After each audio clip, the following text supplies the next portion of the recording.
Praise lord. Hallelujah, హల్లెలూయా. దేవుని వాక్యం వినడానికి ఎంతమంది రెడీగా ఉన్నారు? దేవుని వాక్యం వినడానికి ఎంతమంది రెడీగా ఉన్నారు?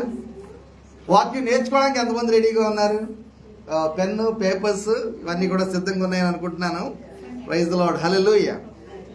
బుక్ ఆఫ్ డానియల్ మనం చూసుకుంటున్నాము.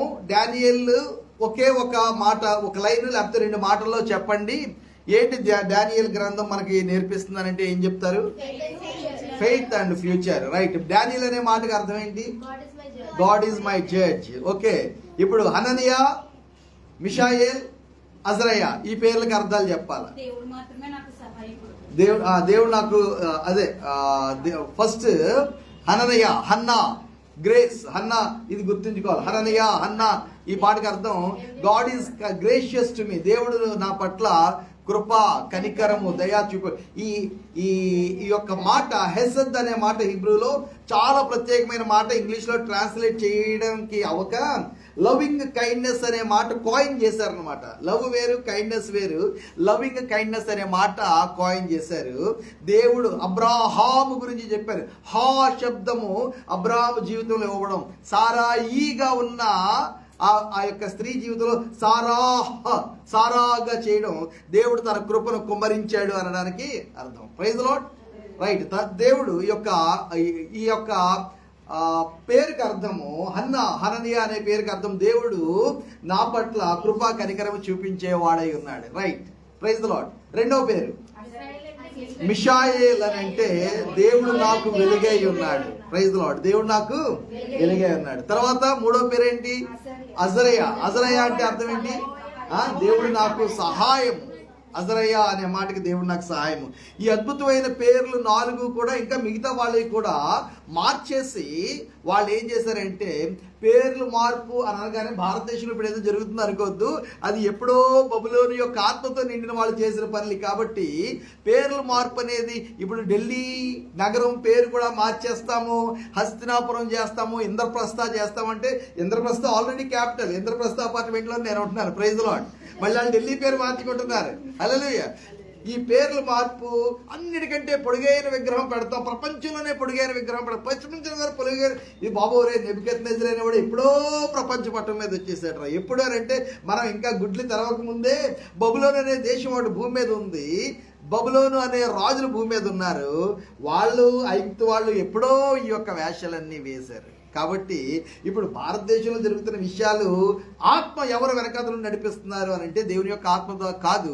మనకు తెలిసిందే సాతాను యొక్క, దురాత్మ యొక్క, క్రీస్తు విరోధి యొక్క ఆత్మ ద్వారా నిండుకున్న చాలా విషయాలు జరుగుతున్నాయి. కాబట్టి దానియేలు గ్రంథం గురించి మనం అధ్యయనం చేస్తున్నాం. అలాగే దానియేలు గ్రంథములో ఈ యొక్క యూదులైన వారు మళ్ళీ రాజ్యం 2గా డివైడ్ అయింది కదా, ఉత్తర రాజ్యము, దక్షిణ రాజ్యము.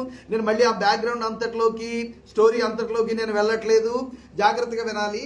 ఈ యొక్క 2 రాజ్యాల్లో ఉత్తర రాజ్యము ఎప్పుడో అంతరించిపోయింది. 10 గోత్రాలు అంతరించిపోయినాయి. దేవుని యొక్క ప్రజల్లో నుండి వారి పేర్లు కొట్టివేయబడ్డాయి.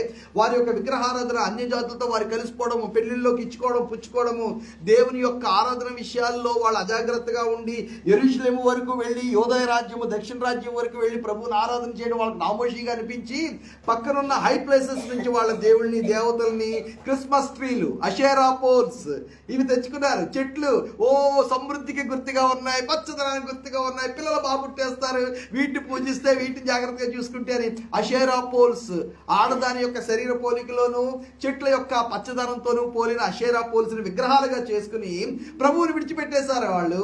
ఉత్తర రాజ్యము 10 గోత్రాలు చాలా తొందరగానే అశ్షూరీయులు వచ్చి పట్టుకెళ్ళిపోయారు. ఆ ప్రజలు దేవుని యొక్క ప్రజల పేర్లు ఉండకుండా కొట్టివేయబడ్డారు.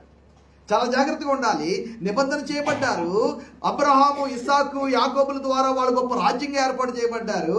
దేవుడు వాళ్ళని భయంకరమైన 400 సంవత్సరాల ఐగుప్తు చెరలోంచి బయటికి విడుదల చేసి తీసుకొచ్చాడు. దేవుడు అద్భుతాలు చేసి వాళ్ళని మన్నాతో పోషించాడు, నీళ్లతో పోషించాడు, మేఘస్తంభము, అగ్నిస్తంభము, దేవుడు అద్భుతాలు ఎన్నో చేశాడు వాళ్ళని. ఆ ప్రజలందరినీ కూడా దేవుడు తన ప్రజల్లో ఉండకుండా కొట్టివేశాడు. ఎప్పుడైతే వాళ్ళు దేవుని వైపు నుంచి, నిబంధనలో నుంచి తిరిగిపోయారు. నిబంధనలో 2 ఉంటాయి. నిబంధన షరతులు పాటిస్తే దేవుని ఆశీర్వాదాలు వస్తాయి. షరతులు మీరితే దేవుని యొక్క శాపం వస్తుంది. అన్య జనులతో ఎలాగైతే నేను డీల్ చేస్తానో అంతకంటే దారుణంగా నేను డీల్ చేస్తానని ప్రభు చెప్తాను. రైట్. ఈ యొక్క ఉత్తర రాజ్యం నాశనం అయిపోగా దక్షిణ రాజ్యం యూదా రాజ్యము, ఆ యూదా రాజ్యము కొద్ది రోజులు నిలిచి 100 సంవత్సరాల పైన నిలిచి ఉన్నారు. అయితే ఆ తర్వాత ఏమైందనంటే వాళ్ళు కూడా ఇశ్రాయేలు రాజుల్లాగే, ఉత్తర రాజ్యం రాజుల్లాగే దేవునికి అవిధేయమైన, దేవుని దృష్టిలో హేయమైన కార్యాలు చేస్తూ ఉంటే ఐగుప్తు రాజుల సహాయం తీసుకుని ఫరో సహాయం తీసుకుని మేము రాజులు నియమించుకుంటాం, మా మీదకి ఎవడైనా దాడి చేస్తే ఐగుప్తు రాజు వచ్చి మమ్మల్ని కాపాడుతాడు, ఈ ఐగుప్తీయులు వచ్చి మా తరపున యుద్ధం చేస్తారు అని యోదయ రాజ్యం కూడా ఐగుప్తులో తమ యొక్క ఆదరణ, ఐగుప్తులో తన యొక్క బలము, ఐగుప్తులో తన యొక్క ఆధారము చూసుకోవడంతో దేవుడు భయంకరమైన బబులోని యొక్క చెరలోనికి వీళ్ళని పంపించాడు. కాబట్టి దానియేలు గ్రంథంలో ఇప్పుడు యూదులు దక్షిణ రాజ్యము వీళ్ళు ఐగుప్తు చెరలో పట్టుకోబడ్డ బబులోని చెరలోకి వెళ్ళిపోయారు అని అంటే దేవుడు ఒట్టినే పంపించలే, దేవుడు ఉట్టినే వదిలిపెట్టలేదు. దేవుడు అన్యాయస్తుడు కాదు. వాగ్దానం చేసిన దేవుడు, నిబంధన చేసుకున్న దేవుడు, ఆయన అబద్ధమాడినాడు. అయితే ప్రజలు దేవుని ఎంతగా విస్మరించారో ఐగుప్తు వైపు మరల తిరిగే ఆ గొప్ప ట్రాప్ వారి జీవితాల్లో ఉంది. మళ్ళీ దీనికి కారణం చూస్తే పాత రోజుల్లో దానియేలు సమయంలోనే కాదు, బబులోను చెర సమయంలోనే కాదు, ఆ ముందు కూడా చరిత్ర అంతా మనం చూసుకుంటూ వెళ్తుంటే ఐగుప్తు వైపు కన్నులు సారించడం అనేది ఇశ్రాయేలు ప్రజలకు చాలా పెద్ద బలహీనతగా ఉంది. ఇవాళ కూడా క్రైస్తవ సంఘము ప్రతిదానికి లోకాన్ని చూసి, లోకం దగ్గరికి వెళ్ళి, లోకము పోలికలో, లోకం యొక్క సహాయంతో, లోకస్తుల ఆలోచన ప్రకారముగా వాక్యం ఎంత చెప్పినా చిన్నప్పుడే సండే స్కూల్లో నేర్పించేస్తున్నారు. అందుకే నేను కొంత నేర్పించడం వల్ల ప్రయోజనం ఏముండదని చెప్తా ఉంటాను. దుష్టుల ఆ రంగాన్ని చెప్పేస్తూ ఉంటారు. ఎక్కడ కాదు, కొన్ని చర్చెస్లో పాస్టర్ గారు వాక్యం మొదటితో చాలు, మిగతాదంతా సంగతులు చెప్తారు. అబ్బా, చర్చ అయిన తర్వాత చూడాలా, ఇళ్లల్లో చూడాలా. పెళ్ళిళ్ళలో కొన్ని చూశాను నేను, చిన్నప్పటి నుంచి చూసిన పెళ్ళిళ్ళలో పాస్టర్ గారు వాక్యం అలా అందిస్తారంతే, అలా ఒక కూతులాగా అలాగ వదులుతారు, మిగతాదంతా ఇళ్ళ వచ్చిన చెప్పేస్తారు, ముసుగులు తీయరు. ఆడవాళ్ళు కాబట్టి, మొగోళ్ళు కాబట్టి వాళ్ళ భక్తి వాళ్ళకే ఉంటుంది, చక్కగా పౌడర్ రాసుకుని కూర్చుంటారు, వాక్యాలు వల్లి వేయడంలో మాత్రము. కానీ తర్వాత జీవితంలో మరలా సేమ్ అదే ఐగుప్తు వైపు కన్నులు సారించడం. నోను మనం అలా ఉండడానికి వీళ్ళే. వాక్యం ఇలా అనగానే వాక్యం మిగతాదంతా కూడా అందించేసి పాటలా అందుకోగానే మిగతా అంత పాట అంతా పాస్, అటువంటి సంఘం ఏం అక్కర్లే. నేనే చెప్పుకుంటాను వాక్యం, నేనే చదువుకుంటాను కావాలంటే. కానీ మనం ఎలా ఉండాలనంటే వాక్యం ఎంత తెలుసు అన్నది ప్రభు అడగడు, ఎంత తెలుసు అని అడగడు ప్రభు. నీకు తెలిసిన దాంతో ఒకే ఒక ఆజ్ఞ నీకు తెలిసేమో, ఒకే ఒక వచనం నీకు తెలిసేమో, ఒకే ఒక సత్యం నీకు తెలిసేమో, తెలిసిన దాన్ని ఎంత పూర్తిగా మనం పాటిస్తున్నాం అనేది ప్రభు అడుగుతాడు. ప్రైజ్ ది లార్డ్, హల్లెలూయా. మనకు తెలియని దాని గురించి ప్రభు మనల్ని లెక్క అడగడు. ఐగుప్తు వైపు మాటికి కన్నులు సారించే ఒక బలహీనత ఇదిగో ఇప్పుడు యూదా రాజులు మరలా ఐగుప్తు వైపు కన్నులు సారించి ఫరో ఎవరిని సపోర్ట్ చేస్తాడో వాళ్ళని మనం రాజుగా పెట్టుకుందాం, డమ్మీలు పప్పెట్లు అయిపోయారు. దేవుని యొక్క సేవకులుగా ఉండవలసిన వాళ్ళు, రాజు, యాజకుడు, ప్రవక్త అందరూ ఒకటే ఇశ్రాయేలీయులకి. అందరూ కూడా అభిషేకం చేయబడిన వాళ్ళే, అందరూ కూడా ప్రవక్తల చేత, యాజకుల చేత నూనె పోయబడి అభిషేకం చేయబడి వాళ్ళు రాజులుగా అవ్వాల్సింది. ఇప్పుడు ఏ అభిషేకంతో రాజులు అవుతున్నారు? ఐగుప్తు యొక్క ఫరో ఎవరిని సపోర్ట్ చేస్తాడో వాడు మా రాజుగా ఉంటాడు, వాడికి ఎవరు నచ్చుతాడో వాడు మా రాజుగా ఉంటాడు. ఎంత భ్రష్టత్వంలోకి యూదులు పడిపోయినప్పుడు ప్రభు బబులోని చెరలోకి వాళ్ళని విడిచిపెట్టేశాడు. చాలా జాగ్రత్తగా ఉండాలి. ఎవరి ఇష్టానుసారంగా ఎవరు ఆలోచన చెప్పున మనం నడుచుకుంటున్నామో, ఎవరు మనకు ఆలోచన చెప్పేవారు, who is your council, who is your connection, who is your network. ఎవరన్నా ఏ విషయమైనా వచ్చినప్పుడు మనం ఎవరిని మనము సలహా కొరకు, సంప్రదింపుల కొరకు ఎవరితో నివేదించుకుంటున్నామంటే వాళ్ళు దేవుని బిడ్డలై ఉండాలి, వాళ్ళు రక్షించబడిన వాళ్ళే ఉండాలి. ప్రభు రక్తం, అందరూ పుణ్యాత్ముల పరమాత్ములు అంటే కాదు, కానీ ప్రభువుని గుర్తించే వాళ్ళే ఉండాలి, ప్రభువుకు భయపడే వాళ్ళే ఉండాలి, ప్రభువుకు లోబడే వాళ్ళే ఉండాలి, వాక్యం తెలిసిన వాళ్ళే ఉండాలి, వాక్యానుసారమైన ఒక కౌన్సిల్ చెప్పగలిగే వాళ్ళే ఉండాలి. కాబట్టి surround yourself with godly counsel అనే మాట చెప్తూ ఉంటాను. Surround yourself with godly counsel. Praise the Lord. తెలుగులో ఏమందాం దాన్ని? దైవ భయము కలిగిన వారు, దైవ భక్తి కలిగిన వారు మీకు ఆలోచన చెప్పేవారుగా ఉండాలి. మీ చుట్టూ దైవ భయము కలిగి ఆలోచన చెప్పే వాళ్ళు మీకు ఉండాలి. మీ చుట్టూ దైవ భయము కలిగి ఆలోచన చెప్పే వాళ్ళు మీకు ఉండాలి. చాలా కుటుంబాల్లో చాలా విచారకరమైన విషయం ఏంటంటే, ఎందుకు సాతాను యొక్క పట్టు కుటుంబాల్లో ఉంటుందనంటే, దైవ భక్తి కలిగి దేవునిలో ఆలోచన చెప్పేవాళ్ళు ఉండరు, లోక సంబంధమైన ఆలోచన చెప్పేవాళ్ళు కదా. మీరు ఎంతవరకు అయితే ఈ యొక్క లోకంతో అందరితో ఫ్రెండ్షిప్ కూడా అందరినీ ప్రేమించాలి పోయిన వారని చెప్పాను. అయితే ఆధారపడడం మాత్రం కేవలం దేవుని మీద, వాక్యం మీద, సంఘం మీద, ప్రార్థనల మీద మాత్రమే. ఒక ఆదికాండము 12వ అధ్యాయంలోకి వద్దాము. ఈ యొక్క ఈజిప్షియన్ ట్రాప్ ఎంత భయంకరమైందో దానియేలు గ్రంథంలోనే మనం ఉంటాం. వీలైనంత వరకు ఆ లెసన్స్ మనం చూస్తూ ఉంటాము. అయితే ఎందువలన ఈ యొక్క యూదా ప్రజలకు, ఇశ్రాయేలు ప్రజలకు, దేవుని యొక్క నిబంధన ప్రజలకు ఐగుప్తు ఎందుకు ట్రాప్ లో ఉంది, జరిగింది ఏంటి అన్నది మనకు ఒక బ్యాక్గ్రౌండ్ స్టడీగా మనకు తెలియాలి. 4వ వచనం మనకైతే 3 వచనాలు మనకు తెలుసు కదా. ఆదికాండం 12 3 వచనాలు మనకు తెలుసు. 4వ వచనం నుంచి దయచేసి ఎవరన్నా చదవండి అమ్మా.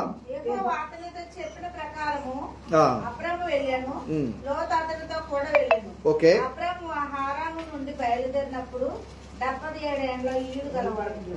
అబ్రాము తన భార్య అయిన సారయిని, తన సహోదరుడు కుమారుడైన లోతును హారానులో తానును వారును ఆర్జించిన యావదాస్తిని వారు సంపాదించిన సమస్తమైన వారిని తీసుకుని కానాను దేశమునకు వెళ్ళుటకు బయలుదేరి కానాను దేశమునకు వచ్చింది. ఇక్కడ నుంచి నేను చదువుతాను. Thank you.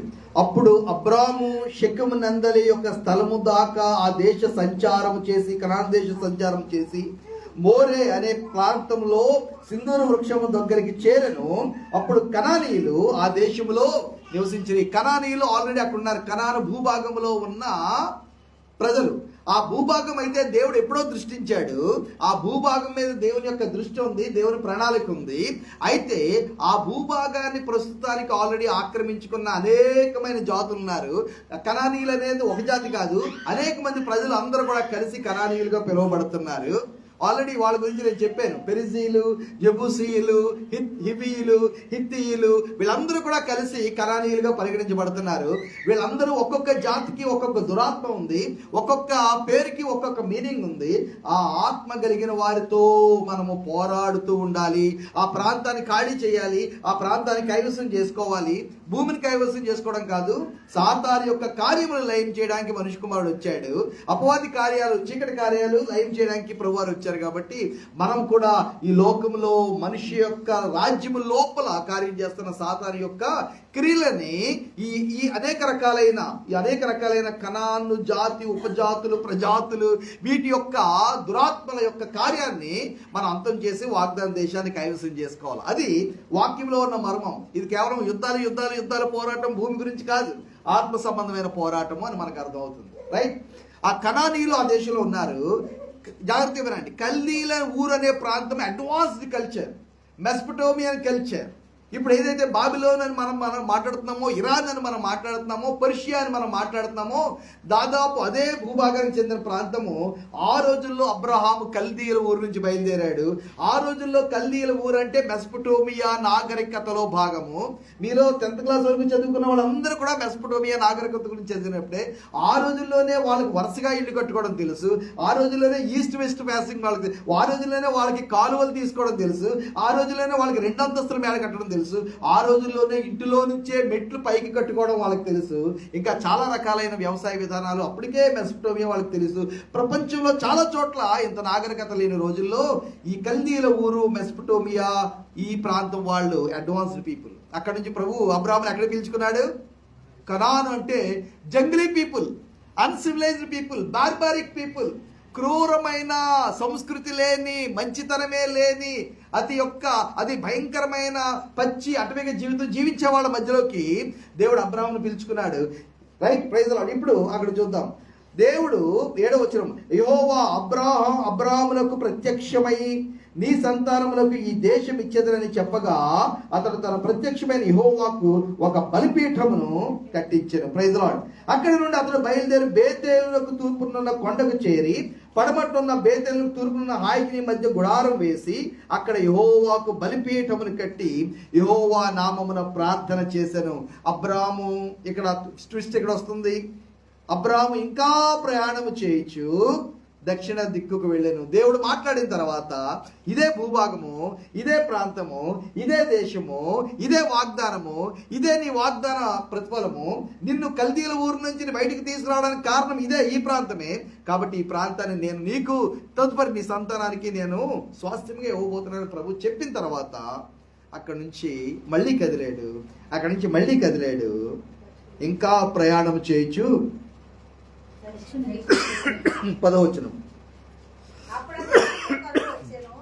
ఆ దేశంలో కరువు భారముగా ఉన్నందున అబ్రాము ఐగుప్తు దేశంలో నివసించుటకు అక్కడికి వెళ్ళాడు. రైట్, టెస్టింగ్ వచ్చింది, ఒక పరీక్ష వచ్చింది. ఏంటనంటే దేవుడు ఇదే వాగ్దాన దేశము, ఈ దేశంలో నువ్వు బతుకుండడం కాదు, నీ పిల్లలు కూడా ఇక్కడ బ్రతుకుతారు. ఇక్కడ ఎంతమంది సముద్రపు ఇసుక రేణువులంత జనాభా ఇక్కడ తింటారు. ఈ ప్రాంతము పాలు తేనెలు ప్రవహించే ప్రాంతము, ఈ ప్రాంతం అత్యంత సస్యశ్యామలమైన ప్రాంతము, ఈ భూమి యొక్క సారాన్ని మీరు అనుభవిస్తారు అని దేవుడు కనాను భూభాగం గురించి వాగ్దానం చేస్తే వెంటనే సాతాను అక్కడ ఏం చేశాడు చూడండి. Spirit conflict of 2 kingdoms in conflict అనే పుస్తకం ఉంది, మీరు ఎప్పుడైనా చదివితే అది చదవండి. కింగ్డమ్స్ ఇన్ కాన్ఫ్లిక్ట్ అనే పుస్తకం మీకు అది చాలా వరకు ఉపయోగం అవుతుంది. కింగ్డమ్స్ ఇన్ కాన్ఫ్లిక్ట్, 2 రాజ్యాల మధ్య పోరాటం జరుగుతుంది. ఆది కాండము మొదలుకొని ప్రకటన గ్రంథం వరకు, ఆది కాండం మొదలుకొని నేటి వరకు కూడా రాజ్యాల మధ్యలో, మీ కొరకు నా కొరకు కూడా 2 రాజ్యాల మధ్యలో పోరాటం జరుగుతూనే ఉంది. మీ ఆత్మ జీవితం కొరకు, నా ఆత్మ జీవితం కొరకు 2 రాజ్యాల మధ్య పోరాటం జరుగుతుంది. మన యొక్క శరీరాల కొరకు 2 రాజ్యాల మధ్యలో పోరాటం జరుగుతుంది. మన బిడ్డల కొరకు 2 రాజ్యాల మధ్యలో పోరాటం జరుగుతుంది. ఒకటి దేవుడు, దేవుని ఉద్దేశము, దేవుని ప్రవచనము, దేవుని వాగ్దానము, దేవుని నిబంధన.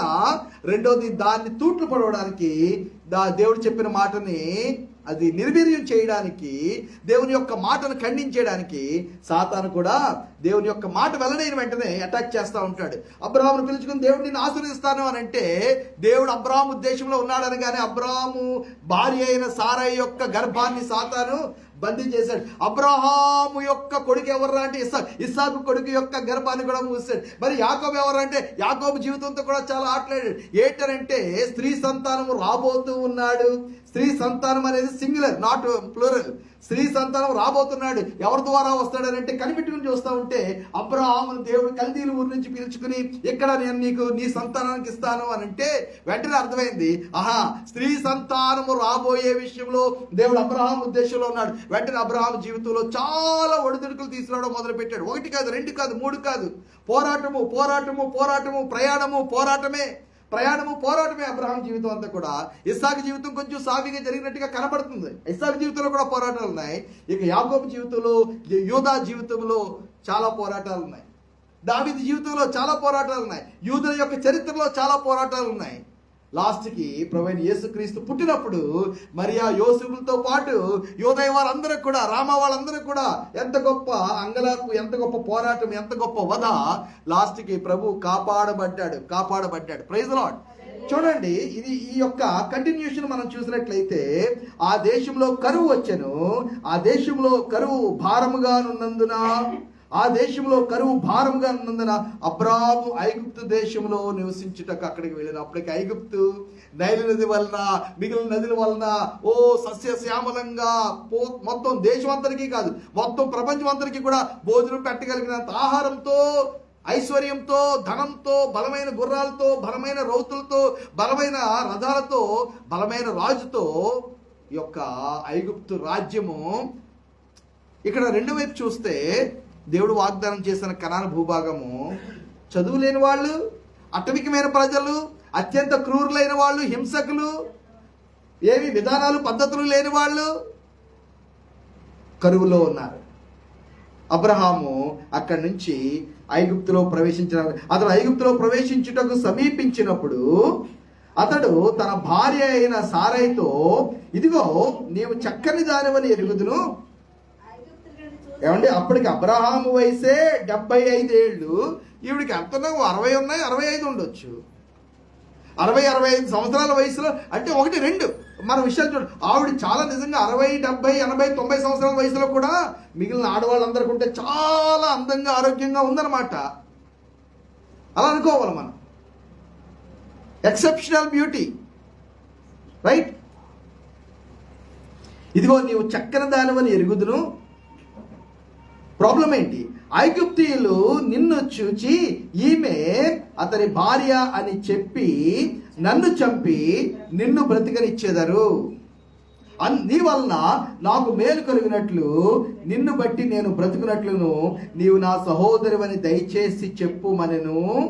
ఈ మాట అని అనగానే సారాకి చాలా కోపం రావాలి. అసలు ప్రయాణమై వస్తున్నప్పుడే ఈ మాటలు వీళ్ళు మాట్లాడుకుంటారు. అబ్రాహాం ఒకవేళ ఐగుప్తు గురించి ఏమీ తెలుసుకోలేదా?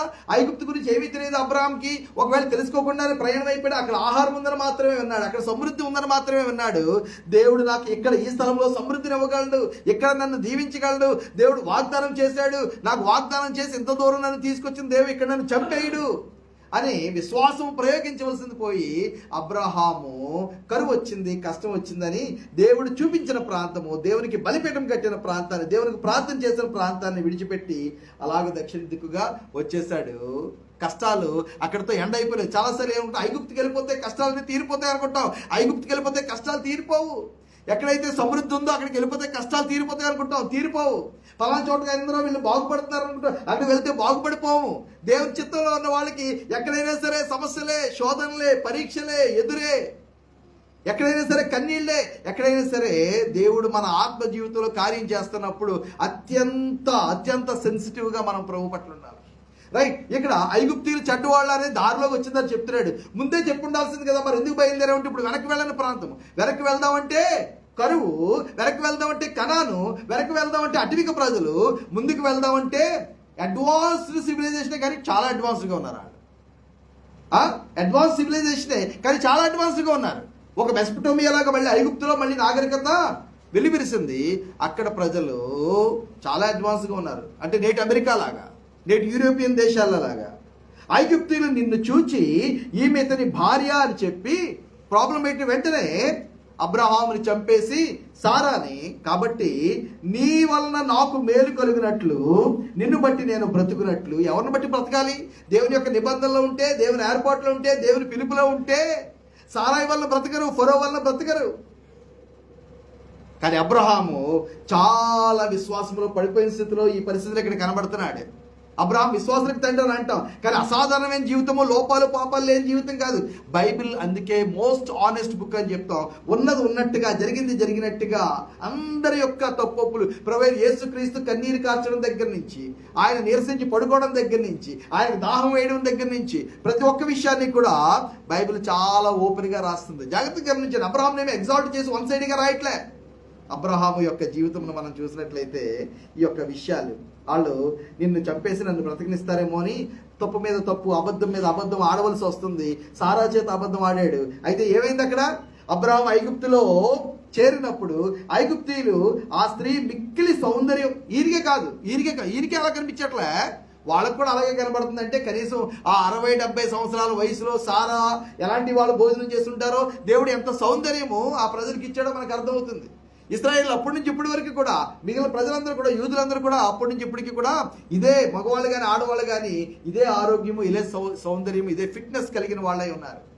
Praise the lord. మోషే సమయంలో కూడా చూసాం, యూదు స్త్రీలు మిగిలిన ఐగుప్తు స్త్రీల వాళ్ళే కాదు, చాలా చురుకైన వాళ్ళు. ఈ సౌందర్యము, చురుకైనతనము, తెలివైనతనము ఇప్పటికి కూడా యూదుల గురించి చాలా ఫేమస్గానే ఉంది. రైట్.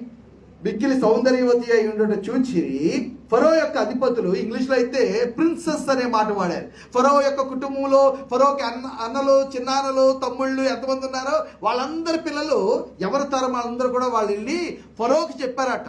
వాళ్ళు ఎవరో వచ్చారు, చాలా ఎడ్లు ఉన్నాయి వాళ్ళ దగ్గర, వాళ్ళు హారాన్ ప్రాంతం నుంచో, కల్దీరు ఊరు నుంచో వచ్చారు వాళ్ళు. వాళ్ళ దగ్గర బోల్డ్ అంతమంది పనోళ్ళు, బోల్డ్ అన్ని గొర్రెలు, బోల్డ్ అంత సంపద ఉంది. అవన్నీ వేసుకుని ఎవరో అబ్రహాం లోతట వాళ్ళు వచ్చారు, ఇద్దరు చుట్టాలట. కానీ అబ్రాహం అనే ఆయన ఉన్నాడని వాళ్ళ ఆవిడ చాలా అందంగా ఉంటుంది. ఈ యొక్క ఐగుప్తు అంతా కూడా బాహ్య సంబంధమైన, శరీర సంబంధమైన సౌందర్యాన్ని చూసి, ఈ యొక్క మేకప్లు చూసి, ఈ యొక్క ప్యాకప్లు చూసి చాలా విస్తుపోయే ప్రజలు అప్పటికి ఇప్పటికీ కూడా అంత భయంకరమైన పెరిఫరల్ బ్యూటీని చూసి వాళ్ళు మోహపడే ఆ పరిస్థితిలో ఉన్న ఫరో యొక్క అధిపతులు ఉంది కదా, ఫరో యొక్క ఇంటిలో ఉన్న రాజకుమారులు, ఫరో యొక్క కుటుంబాలన్నింటిలోనే ఉన్న నక్షత్రం ఎవరు కుర్రోళ్ళు, ఆమెను చూచి ఫరో ఎదుట ఆమెను పొగిడిరే కనుక ఆ స్త్రీ ఫరో ఇంటికి తేబడెను. అతడు ఆమెను బట్టి అబ్రామునకు, హలో నిజంగా మేలేనా? అతడు ఆమెను బట్టి అబ్రాముకు, వాడి వైపు నుంచి రాస్తున్నారు, ఫరో వైపు నుంచి రాస్తున్నారు.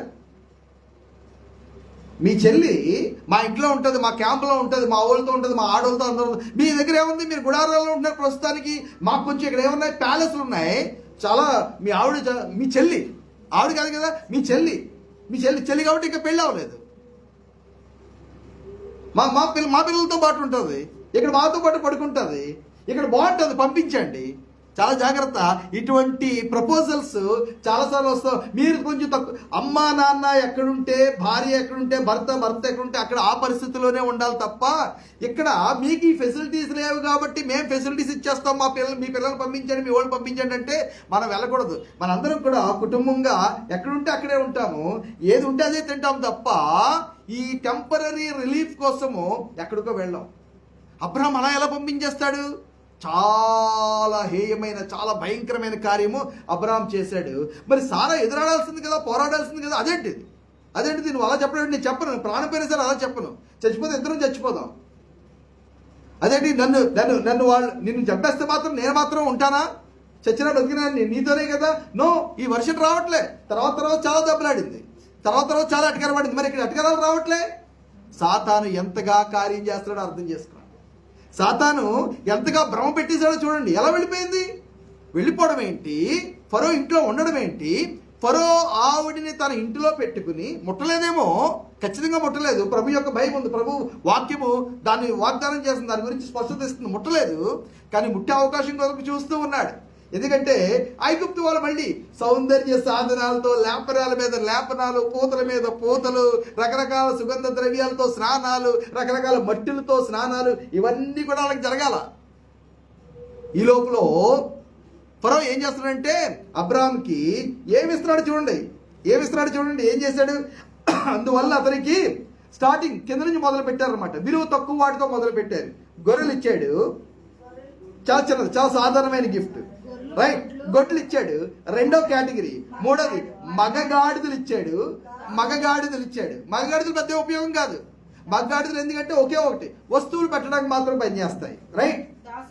తర్వాత దాసులు మగవాళ్ళు, పనికెత్తులు ఆడవాళ్ళు ఇచ్చాడు, రైట్. తర్వాత ఇంకా ఆడగాడిదలు, చాలా. ఈ ఆడగాడిదలకు మళ్ళీ ప్రత్యేకమైన, మగగాడిదలు కేవలం వస్తువులు మోయడానికి పనికి వస్తాయి, ఆడగాడిదలు ఎక్కువ మనుషులు మోయడానికి ఉపయోగపడతాయి, ప్రయాణానికి ఉపయోగించేవారు అనమాట. మీకు అర్థమైందా? మగగాడిది కంటే ఆడగాడిదికి చాలా విలువ ఎక్కువ. ఎందుకంటే సాధువుగా ఉంటుంది, తొందరగా లోపట్లోకి వస్తుంది, పిల్లల్ని దాని మీద ఎక్కించి ప్రయాణం చేయడానికి అనుకూలంగా ఉంటుంది. సో మగగాడిదలు, దానికంటే కారు అంబాసిడర్, ఇదేమో ఏంటి బెంజ్. కేవలం ఇవి కూడా కాదు, మళ్ళీ దానికంటే ఎక్కువ చాలా కమర్షియల్గా, చాలా వాల్యూ ఉన్న, చాలా కాస్ట్లీ ఏంటంటే ఒంటెలు. అంటే ఈ రోజుల్లో దాదాపు ప్రైవేట్ జట్ ఇచ్చిన దాంతో సమానం. గిఫ్ట్లు, ఫెరారీ కార్లు, BMW కార్లు. ఇది ఇక్కడ జరిగిన విషయం. మనం ఏమనుకుంటాం అంటే అయ్యో ఒడ్లు ఇచ్చేసినా సరే గొప్ప విషయమే, ఏది గంపు అని అనుకుంటాం. నో. ఆ రోజుల ప్రకారంగా చూస్తే ఫెరారీ కార్లు, BMW కార్లు, ఇంకా ఏమిటి ఆదేశకి తెలుసు చాలా పేర్లు, చాలా కాస్ట్లీ కార్లు. ఏంటి చెప్పరా? రోజాకి ఎక్కడ ఉంది? రోల్స్ రాయిస్ అట.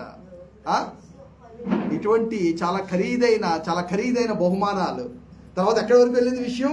ఒంటెలు బహుమానంగా ఇచ్చే విషయం. ఎందుకు ఇస్తున్నాడు అబ్రాహాం? ఎందుకు రిసీవ్ చేసుకుంటున్నాడు? అబ్రాహాం రిసీవ్ చేసుకోవచ్చా? చేసుకోకూడదు. ఐగుప్తు యొక్క ధనము, ఐగుప్తు యొక్క సమృద్ధి, ఐగుప్తు యొక్క వైభవము, ఐగుప్తు యొక్క రాజసము, ఐగుప్తు యొక్క ఐశ్వర్యము ఇశ్రాయేలు ప్రజలకు ట్రాప్ లాగా ఉన్నది. సాతాను ఆ ట్రాప్ లో అబ్రాహాంనే పడేసాడనంటే మనం దానికి ఏదో చాలా భిన్నంగా ఉంటాము. నశించిపోయే లోకానికి ఐగుప్తు ఒక సాదృశ్యంగా ఉంటే, మరల అబ్రహాం లాంటి కాకలు తీరిన విశ్వాస యోధుడినే సాతాను భ్రమలో పడేసి తన యొక్క భార్యను కూడా విడిచిపెట్టేవాడిగా, వాళ్ళు ఇస్తున్న ఒంటెలు గాడిదలు తీసుకునేవాడిగా చేసేసిందంటే ఈ లోకము సాధారణమైన లోకము కాదు, ఈ శరీరం సాధారణమైన శరీరం కాదు, ఈ లోకంలో అభిలాషలు దురాభిలాషలు సాధారణమైనవి కాదు, ఈ లోకంలో ఉన్న దురాశ సాధారణమైనది కాదు. చాలా జాగ్రత్త. భయంకరమైన విషయాలు జరుగుతున్నాయి ఇక్కడ. అతడు ఆమెను బట్టి అబ్రహామునకు మేలు చేసెను, ఆ మేలు అబ్రహాం స్వీకరించెను.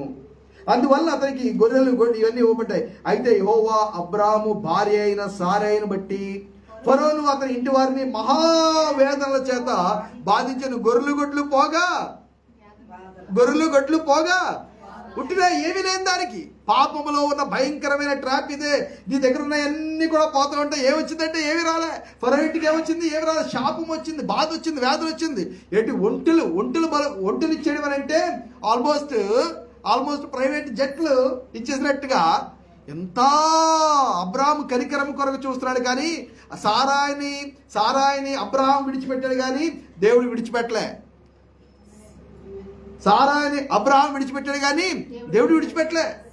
దేవుడు జ్ఞాపకం చేసుకున్నాడు. ఎందుకు? అబ్రాహాము సారా ఇద్దరు కూడా దేవుని యొక్క సంకల్పంలో ఉన్నారు, దేవుని యొక్క ఉద్దేశంలో ఉన్నారు, దేవుని యొక్క ప్రణాళికలో ఉన్నారు, దేవుని యొక్క వాగ్దానంలో ఉన్నారు. కాబట్టి దేవుడు అవకాశం ఇస్తూ ఉన్నాడు. జాగ్రత్తగా చూడండి. అయితే అబ్రాహాము భార్య అయిన సారాయిని బట్టి యెహోవా ఫరోను అతని ఇంటి వారిని మహావేదం చేత బాధించాను. అప్పుడు ఫరో అబ్రాహామును పిలిపించి, మీకు తెలుసా అక్కడ అబ్రాహాము ఫరోను పిలిపించి అన్నారు కదా. ఇది ఎలా ఉందనంటే, ఏదైనా వనంలో ఆదాము అవ్వలు పాపం చేసినప్పుడు దేవుడు వచ్చి అబ్రామా అని పిలిచడం సేమ్ పదం వాడారు. సేమ్ పదం ఎగ్జాక్ట్లీ అక్కడ ఏదైతే పదం వాడారో ఇక్కడ అదే పదం వాడారు. ఫరో అబ్రాహాముని పిలిపించి ఆల్మోస్ట్ ఆదాము దేవుని ఎదుట ఎలాగైతే తప్పు చేశాడో అదే టెర్మినాలజీ ఇక్కడ మళ్ళీ రిపీట్ అవుతుంది. ఆదాము తర్వాత అబ్రాహాము బహు భయంకరమైన అపరాధం చేశారు. అదే సమయంలో నీవు నాకు చేసినది ఏమిటి? ఈమె నీ భార్య అని నాకెందుకు తెలుపలేదు? ఆమె నా సహోదరుని ఎలా చెప్పితివి? నేను ఆమెను నా భార్యగా చేసేసుకుందనేమో. మన టెర్మినాలజీ చెప్పాలంటే అయితేనేమి, ఇదిగో నీ భార్య, ఈమెను తీసుకుని పొమ్మని చెప్పాను. అక్కడ మళ్ళా నీవు నాకు చేసినది ఏమిటి? ఇది కూడా ప్రభు చల్లపూట దిగి వచ్చి ఆదాముకు వేసిన ప్రశ్న లాంటి ప్రశ్నే, చాలా సిమిలర్ ప్రశ్న ప్రభు వేస్తున్నాడు. What have you done? What have you done? What have you done? మీకు అర్థమైందండి? ఆ పదాలు హిబ్రూ భాషలో మూల పదాలు ఆ రెండు కూడా సేమే. దేవుడు దిగి వచ్చి ఆదామును ఏమైతే సూటిగా ప్రశ్నించాడో ఫరో అబ్రాహామును పిలిపించి సేమ్ అదే ప్రశ్నలు వేస్తున్నాడు. ఎంత విశ్వాస యోధుడైన అబ్రాహాంకి ఇదంత అవమానము. బొంకేయచ్చు. హాఫ్ సిస్టర్ అండి, నాకు సిస్టర్ వరస అండి అంటే పాత్ర ఏ రోజుల గురించి మాట్లాడుతున్నాం. మరలా ఇప్పుడు వరసలు లేవు. ఎవ్వరు కూడా దయచేసి మీ కుటుంబాల్లో వరసలు అనేవే లేవు. వరసలు అనేది వాక్యానుసారం కాదు. వరసలు ఇప్పుడు మా అక్క మా పిల్లలు ఉన్నారు, మా అక్క పిల్లలు మా పిల్లలు ఉన్నారు. వాళ్ళందరూ కూడా అన్నదమ్ములే అవుతారు. వరసలు అవరు. ఒకవేళ వరసలు అవుతున్నారంటే మీరు వాక్యంలో లేరు. బావలు మరదళ్ళు ఇది వాక్యానుసారం కాదు, ఇది శరీరానుసారం. అక్క తమ్ముళ్ళ పిల్లలు అక్క తమ్ముళ్ళు అవుతారు, కానీ వరసలు ఎలా అవుతారు? అది భ్రష్టత్వం, అది పతనం, అది నైతిక పతనం, అది సాంఘిక పతనం. మీకు అర్థమైందా? మీరు ఎవరు కూడా ఈ బావబామర్దుల సిస్టమ్ అసలు ఎంకరేజ్ చేయొద్దు. అది వాక్యానుసారం కాదు. ఒక శరీర సంబంధమైన లోక సంబంధమైన ఇంకా అప్పటికి అబ్రాహాము వీళ్ళెవరు కూడా మోషే యొక్క ధర్మశాస్త్రం ఇవ్వలేదు కాబట్టి కొన్ని విషయాలు కొంతవరకు చెల్లిని. ఆ తర్వాత నెమ్మదిగా అజ్ఞాన కాలంలో దేవుడు చూడనట్టుగా ఊరుకున్నాడు. కానీ ధర్మశాస్త్రం వచ్చిన తర్వాత చాలా వరకు క్లారిటీ వచ్చింది. కరెక్ట్ ఏది కాదు ఏంది దేవుని దృష్టిలో. ఆ తర్వాత కూడా మరలా ప్రభువైన యేసుక్రీస్తులో అన్నీ కరెక్ట్ చేయబడ్డాయి. సంఘానికి ఇవ్వబడిన పత్రికల ద్వారా ఇంకా కరెక్ట్ చేయబడ్డాయి. కాబట్టి ప్రోగ్రెసివ్ రెవల్యూషన్ అనే మాట మనం వాడతాం. Progressive revolution. ఆ రోజుల్లో అబ్రాహాం ఏదో చేశాడనంటే అది ఇవాళ చేయడానికి వీళ్ళే. దాన్ని మరలా మోషే ధర్మశాస్త్రంతో పోల్చుకోవాలి. దాన్ని మరలా కీర్తనలు, సామెతలు, ప్రసంగి, పరమగీతంతో పోల్చుకోవాలి. దాన్ని మరలా ఆ యొక్క 9 ప్రవక్తలు ప్లస్ 12 మంది ప్రవక్తలు, మేజర్ అండ్ మైనర్ ప్రవక్తలు వాళ్ళతో పోల్చుకోవాలి. ప్రభువైన యేసుక్రీస్తు అదే విషయం గురించి 4 సువార్తలు ఏం చెప్పారో పోల్చుకోవాలి. అపోస్తుల కార్యంలో ప్రాక్టీస్లో ఏమన్నది ఉందా దాని గురించి చూడాలి. పత్రికల్లో ఏముందో చూడాలి. ప్రకటన గ్రంథంలో ఏముందో కూడా చూడాలి. అప్పుడు ఫైనల్ మాటలు మాట్లాడాలి తప్ప అక్కడ ఒక చోట మాట్లాడారని మనం ఫైనలైజ్ చేయడానికి వీల్లేదు ఈ రోజుల్లో. ఆ రోజుల్లో వాళ్ళకి ఎంతవరకే రెవల్యూషన్ ఉంది. ఇప్పుడు మనకి ప్రోగ్రెసివ్ రెవల్యూషన్లో మనం ఉన్నాం. Praise the Lord. ఎంతవరకు వచ్చాను, ఎంతవరకు చెప్పగలిగాను, ఏమన్నా క్లారిటీ వచ్చిందా? ఎందుకు యూదులు ఐగుప్తు వైపు కన్నులు సారించే బలహీనత వారిలో ఉంది? ఎందుకు ఆ తర్వాత అబ్రహాము తర్వాత యాకోబు తరములో యాకోబు యొక్క గోత్రాలని ఆ 400 సంవత్సరాల పాటు చెరలోకి వెళ్ళిపోయేలా ప్రభు ఎందుకు చేశాడు? నేను ఆ రూట్కి వెళ్ళిపోయాను. ఇది అబ్రహాము చేసిన తప్పు, ఇది అబ్రహాము యొక్క అపరాధం తెలుసో తెలియకో చూడండి ఎంత. అబ్రహాము ఇంకా ప్రయాణము చేయుతూ దక్షిణ దిక్కుకు వెళ్ళాను. పైకి వెళ్ళిన తర్వాత పరలోకానికి వెళితే అడగవలసిన ఒక ప్రాముఖ్యమైన క్వశ్చన్స్లో, what prompted you great reverend Abraham, what prompted you?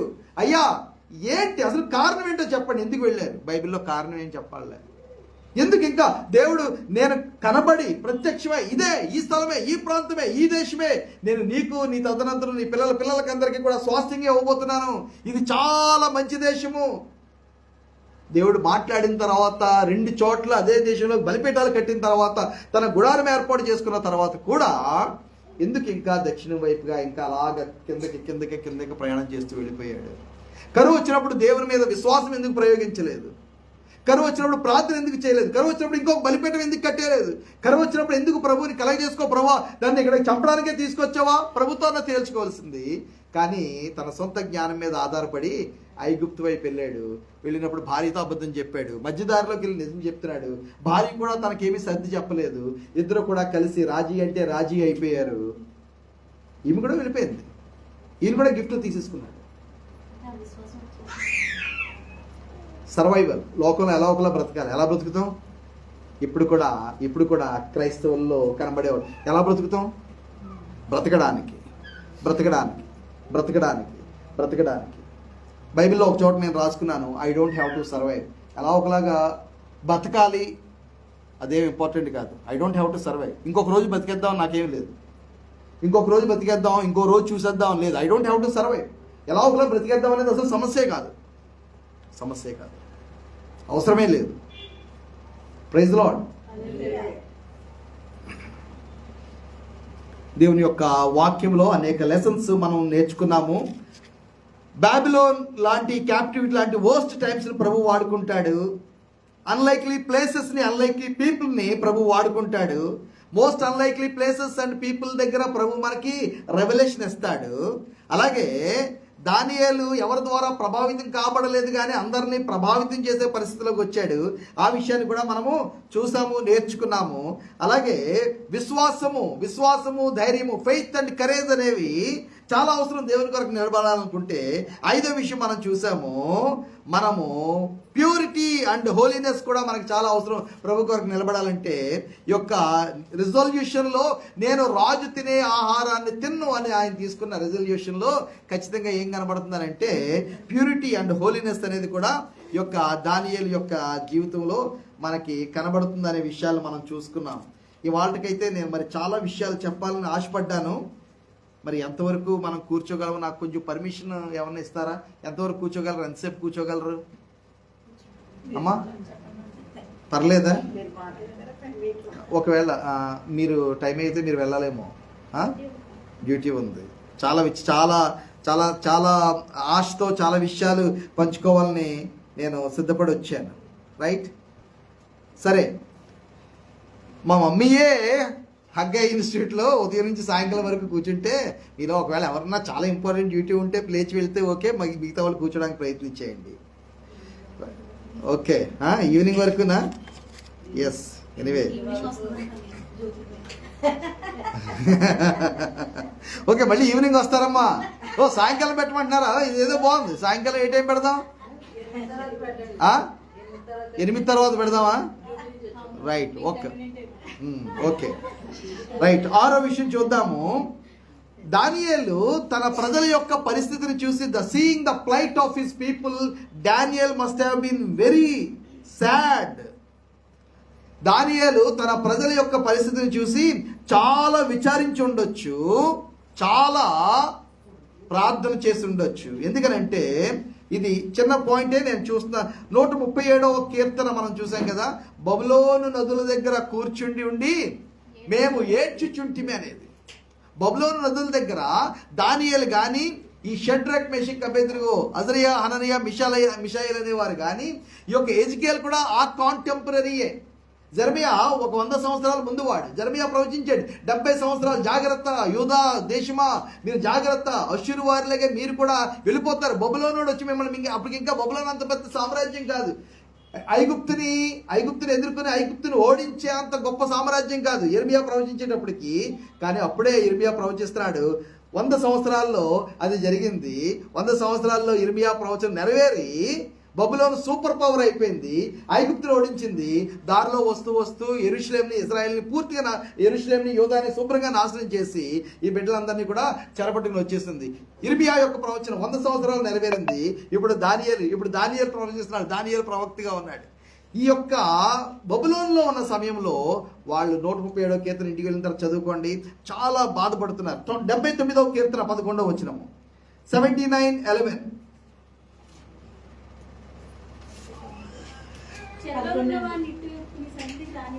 Okay.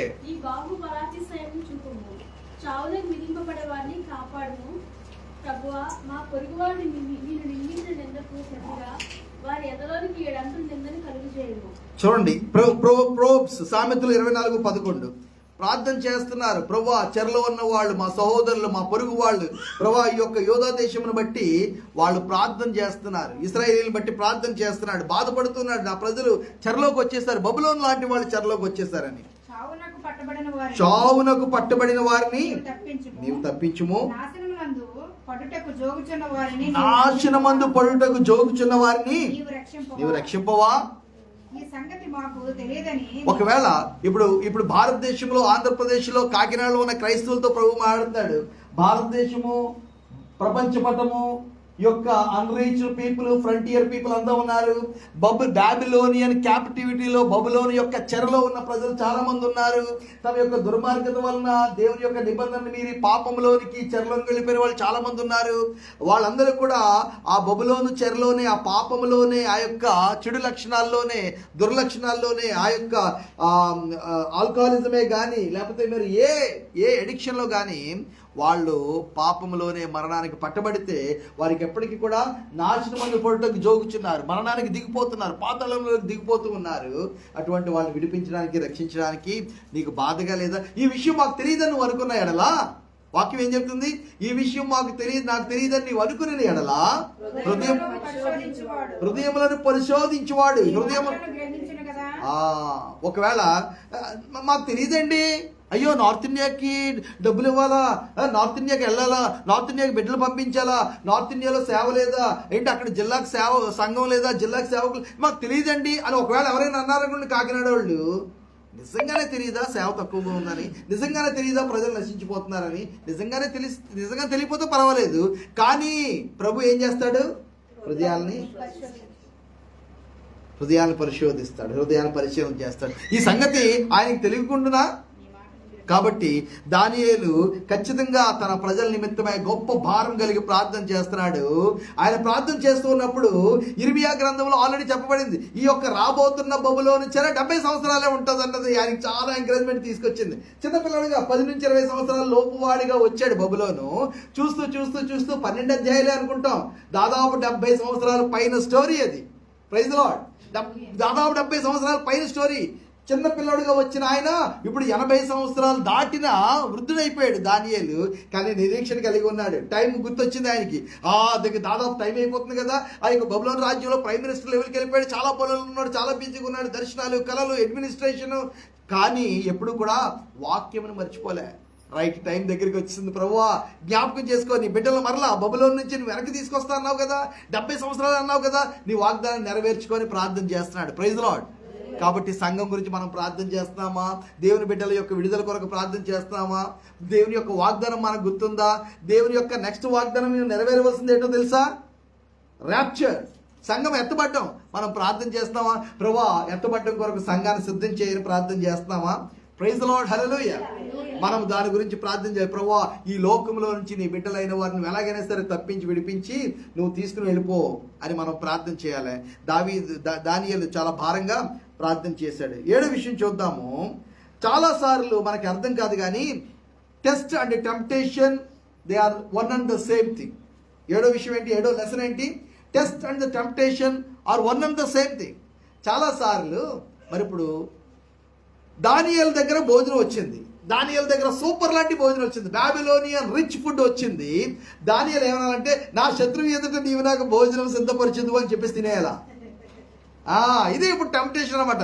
ఏది మరి దేవుడు శత్రువు ఎదుట భోజనం సిద్ధం చేయడం అంటే ఏంటి? నన్ను నేను అపవిత్రపరచుకోను, ఈ రాజు యొక్క భోజనం చేసి అని తీర్మానం చేసుకోవడం ఏంటి?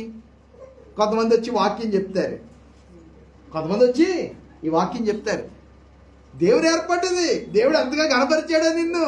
ఇది దేవుడు గణపరచడమేనా, లేకపోతే దేవుడిని నేను గణపరచకుండా నన్ను నేను అపవిత్రపరచుకోవడమా? We will not no. దానికి ఎంత జ్ఞానం కావాలి, ఎంత దేవుని మీద ఆధారపడాలి, ఎంత దేవుని యొక్క వాక్యంతో నిండి ఉండాలో. చాలాసార్లు తన ఎదుట సరైనదిగా కనబడు మార్గము కలదు, అయితే తుదకది మరణానికి దారి తీస్తాం. చాలా జాగ్రత్తగా ఉండాలి, చాలా. అందుకే హిందీలో ఒక మాట ఉంటుంది కదా, ఫూంక్ ఫూంకే కదం రఖనా, క్యా కర్నా, ఫూంక్ ఫూంకే కదం. ఒకసారి అంటారా మీరు కొంతమంది ఫా పలకడం రాదు, ఫూంక్ ఫూంకే కదం రఖనా అంటే ఒక ఊదుకుని అడుగు పెట్టాలి, ఊదుకుని అడుగు పెట్టాలి. ఊదుకుని అంటే చాలా చూసి చాలా జాగ్రత్తగా అడుగడుగు ఎక్కడ పెడుతున్నామో, ఎక్కడైనా సరే పగిలిపోయిన పలక మీదో, పగిలిపోయిన గాజు మీదో, పగిలిపోయిన చెక్క మీదో, కన్నంలోనో చీకట్లోనో మనం ఏమన్నా ముళ్ళ మీద కానీ కాలు వేస్తామో, మనము ఊదుకుని ఊదుకుని ఊదుకుని ఒక్కొక్క అడుగు వేస్తున్నట్టుగా ఈ లోకంలో మనం నడవాలి. దానియేలుకి బహుశా ఈ టెంప్టేషన్ వచ్చింది. 23వ కీర్తన ఇదే, 23వ కీర్తన ఇదే, నా శత్రువుల ఎదుట దేవుడు నాకు భోజనం సిద్ధపరిచేస్తున్నాడు అని అనుకోవాలి. కానీ he was very much vigilant, చాలా వివేచన కలిగి ఉన్నాడు, చాలా జాగ్రత్త కలిగి ఉన్నాడు. 15వ అధ్యాయం సామెతలు 15-17 చూడండి. 15-17 పగవాని ఇంట క్రొవ్విన ఎద్దు మాంసం తినుట కంటే ప్రేమ గల చోట ఆకుకూరల భోజనము తినుట మేలు. 23 కూడా చదవండి. సరిగా ప్రత్యుత్తరం ఇచ్చువానికి దాని వలన సంతోషము. Thank you. నీవు ఏలికతో భోజనం చేయకూర్చొని నేను రైట్. 15-16 Proverbs 15-16 బాధపడువాని నెమ్మది లేకుండా విస్తారమైన ధనముండ కంటే యెహోవా యందు భయభక్తులతో కూడా కొంచెమే కలిగి. నెమ్మది లేకుండా విస్తారమైన నెమ్మది కలిగి కొంచెమే కలిగి. 4వ కీర్తన 7వ వచనం రాసుకోండి. కొంచెం ఎవరికైనా వాట్సాప్ లో ఈ పెట్టేస్తే మిగతా వాళ్ళు చూసుకుంటారు. ధాన్య ద్రాక్ష రసము విస్తరించిన నాటి సంతోషము కంటే అధికమైన సంతోషము నీవు నా హృదయంలోనే కలగజేస్తావు. రాజు దగ్గరికి వెళ్ళి అబ్బబ్బబ్బో ఏం భోజనం ఏంటి, అబ్బబ్బబ్బో ఏం భోజనం ఏంటి అంటున్న వాళ్ళు కొంతమంది ఉన్నారు. లొట్టలో తీసుకుంటున్నారు, నోట్లోకి నీళ్ళు అలా కారిపోతామని చొక్కాతో తుడుచుకోవాల్సి వస్తుంది. అంతగా టెంప్ట్ అయిపోయిన వాళ్ళు కొంతమంది ఉన్నారు. దాని అంతటికంటే కూడా ప్రభువా ఇక్కడే కూర్చుని ఫాస్టింగ్లే కూర్చుని నా కళ్ళు నేను మూసుకుని ఎదురుకుండా ఉన్న ఆ నీళ్లే తాగుతూ ఆ కాయగూరలే తింటూ కూడా దానికంటే అది తిన్న వాళ్ళకంటే ఎంతో నెమ్మది, ఎంతో సంతోషం, ఎంతో సంతృప్తి ప్రభువా నీవు నాకు ఇస్తున్నావు. ప్రైజ్ ది లార్డ్, హల్లెలూయా. కావాలని కొద్ది రోజులు కొన్ని ఫుడ్స్ అవాయిడ్ చేసేయండి. కావాలని ఒక 4 రోజులు చికెన్ తెచ్చుకోవడం మానేయండి. ప్రభుతో చెప్పండి, ప్రభువా చికెన్ తింటున్న రోజుల కంటే ఇది ఎంతో బాగుంది. ఎప్పుడు? ప్రభు దగ్గర ఆ సమయాన్ని గడపగలిగినప్పుడు. డెలిబరేట్గా కొన్ని ఎక్సర్సైజులు చేయాలా. అనిపించినప్పుడల్లా తెచ్చేసుకోవద్దు. అనిపించినప్పుడు ఒకసారి ఆగిపోయి చూడండి. అక్కర్లేదని చెప్పుకోండి. ఒకసారి చెప్పండి, గట్టిగా చెప్పాలా? అక్కర్లేదు. ఒకసారి చెప్పండి, అక్కర్లేదు. అనిపించినప్పుడల్లా వెళ్ళిపోతే కొట్టు దగ్గర కొట్టుడుకు లోకి అయిపోతాం. Praise the Lord. తర్వాత బాగా అనిపించినప్పుడు ఓకే. ఎనివే మనం ఎక్కడ ఆగుతాం? ఆగితే కాకినాడలో ఇన్ని ఫుడ్ స్టాల్స్ ఎందుకు ఉంటాయి? రైట్. కాబట్టి చూడండి, టెస్ట్ ఏదో టెంప్టేషన్ ఏదో మనకు తెలియదు. కొంతమంది వచ్చి శత్రువు ఎదుట భోజనము సిద్ధపరుస్తాడని చెప్పొచ్చు. రెండో వైపు నువ్వు ఏలికతో భోజనం చేయి కూర్చున్నప్పుడు నీ గొంతుకకు కత్తి అడ్డు పెట్టుకోని కూడా చెప్పొచ్చు. చాలా సమృద్ధి ఉంది, దేవుడు ఆస్వాదించడం చెప్పొచ్చు. దానికంటే హృదయంలో ప్రవహించిన నెమ్మది ఇంపార్టెంట్ అని అనుకోవచ్చు. ఈ సాతాను టెంప్ట్ చేస్తున్నాడా, ప్రభు టెస్ట్ చేస్తున్నాడా? ఆ భోజనమే, ఆ ప్లేటే, ఆ టేబులే, ఆ ఆహ్వానమే రెండూ కూడా సాతాను శోధిస్తూ పాపంలోకి విశ్వాసంలోంచి పడిపోయే పరిస్థితి కల్పిస్తాడు. అదే పరిస్థితిని ప్రభు విశ్వాసానికి ఒక పరీక్షగా ఉత్తీర్ణత పొంది, మెప్పు పొంది, ఘనత పొంది, ప్రతిఫలం పొందుకునేలా కూడా ప్రభు అదే పరిస్థితిని వాడుకుంటాడు. కాబట్టి ప్రతి పరిస్థితిలో కూడా చాలా జాగ్రత్తగా మనము ఉండాలి. అపొస్తలుల కార్యములు 7:39 అపొస్తలుల కార్యములు 7:39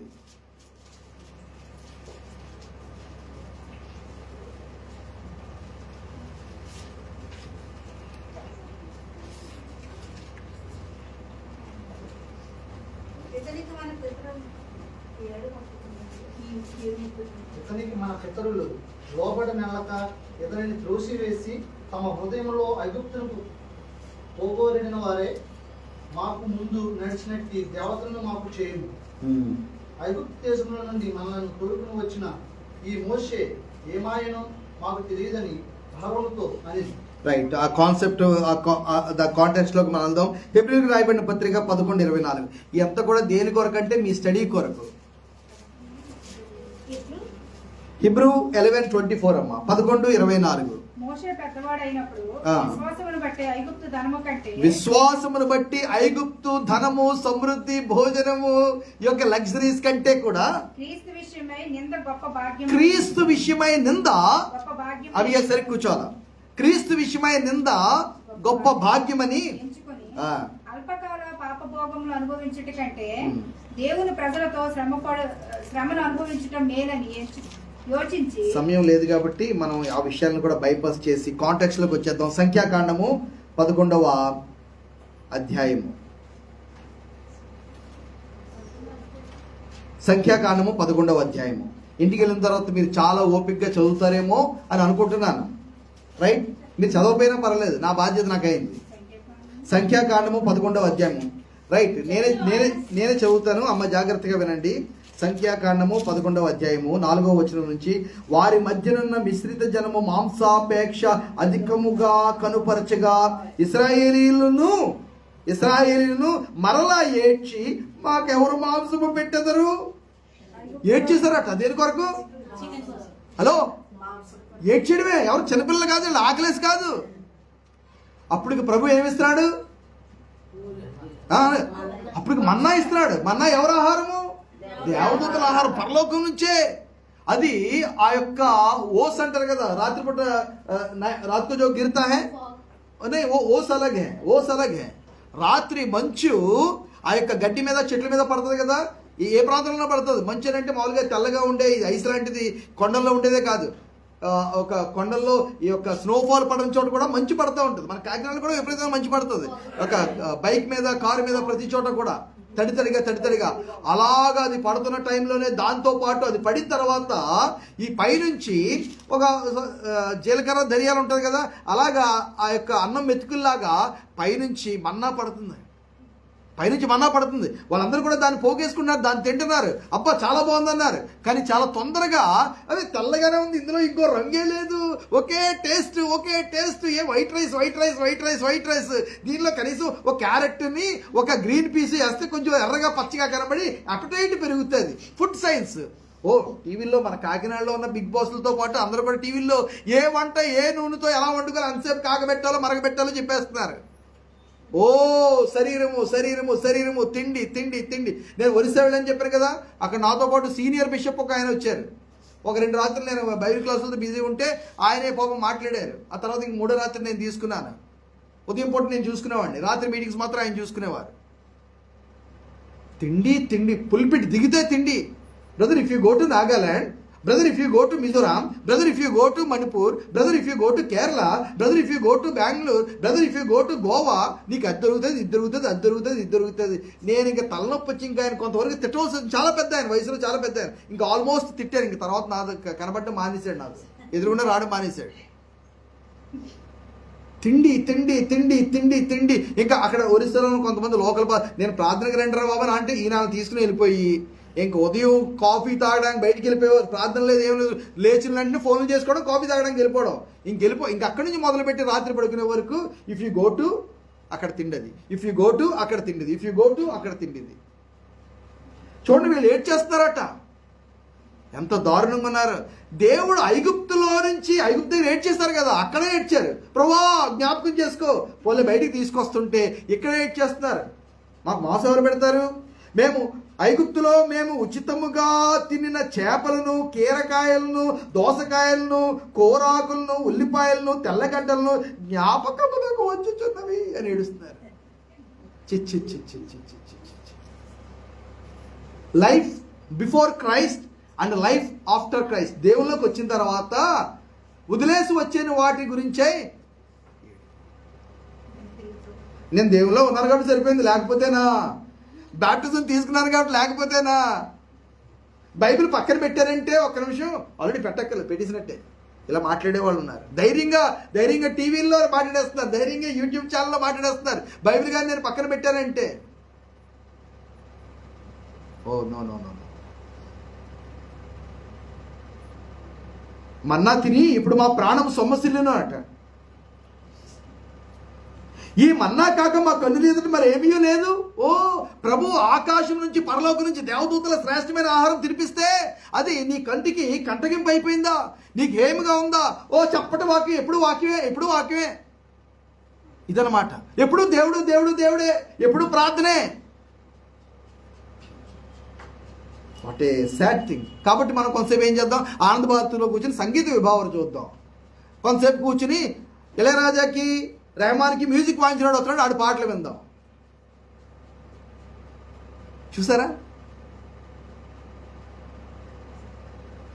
ఈ మన్నా కాక తెల్లగా కనబడకుండా ప్రతిరోజు అది ఏరుకుని రావడమే. ఈ మన్నా కాక మా కన్నులు ఎదుట మరి ఏమీ లేదని చెప్పుకొని ఆ మన్నా కొత్తిమీర గింజల వలె ఉండెను, చూపునకి అది బోళం వలె ఉండెను. చూడండి దేంతో పోలుస్తున్నారు? అత్యంత హీనమైన, అల్పమైన, చాలా తక్కువ దాంతో పోలుస్తున్నారు. చాలా తినడానికి ఏమాత్రం కూడా పనికిరాని దాంతో పోలుస్తున్నారు, ఏమాత్రం కూడా అల్పమైన దాంతో పోలుస్తున్నారు. దేవుని యొక్క బ్రహ్మాండమైన ప్రొవిజన్, ద అన్థింకబుల్, అన్ఫాథమబుల్, ఎప్పుడు కూడా మనిషి గ్రహించలేని, పొందుకోలేని శ్రేష్టమైన భోజనాన్ని ప్రభు విరివిగా ఇస్తూ ఉంటే అత్యంత అల్పమైన, హేయమైన, తృణీకరించబడిన వస్తువులతో వాళ్ళు తినే ఆహారాన్ని వాళ్ళు పోలుస్తూ ఉన్నారు. దేవుని యొక్క హృదయం ఎంతగా బద్దలై ఉంటుందో చూడండి. జనులు తిరుగుచు దాన్ని గూర్చుకొని తిరుగుట విసిరి లేక రోటీ దంచి అది అలాగే తినడానికి ఇప్పుడు ఆ టేస్ట్ సరిపోవట్లేదు అనమాట. అందువల్ల ఏం చేస్తున్నారు, తెచ్చుకున్న దాన్ని ఎవరు ఉంచుకోవద్దురా బాబు, అప్పటికప్పుడు ఎంత కావాలో తీసుకుని తిని, లేకపోతే ఎక్కువైపోతే దాన్ని మళ్ళీ ఏం చేస్తున్నారంటే వచ్చి మళ్ళీ వాళ్ళు దాన్ని ఏమంటారు, కుసీనా, రెసిపీయా, ఏంటిది కుసీను, రెసిపీ ఇది తయారు చేసుకుంటున్నారు వచ్చి దాంతో. దీంతో బ్లెండ్ చేసి తింటే ఎలా ఉంటుందండి? ఒకరికొకరు చెప్పుకుంటున్నారు వీళ్ళు. ఓ తిండి ప్రధానమైన ఆత్మ, ఏ ఆయిల్ వాడుతున్నారు? మీద వేసేయండి కొంచెం, ఏ ఆయిల్ వాడుతున్నారు?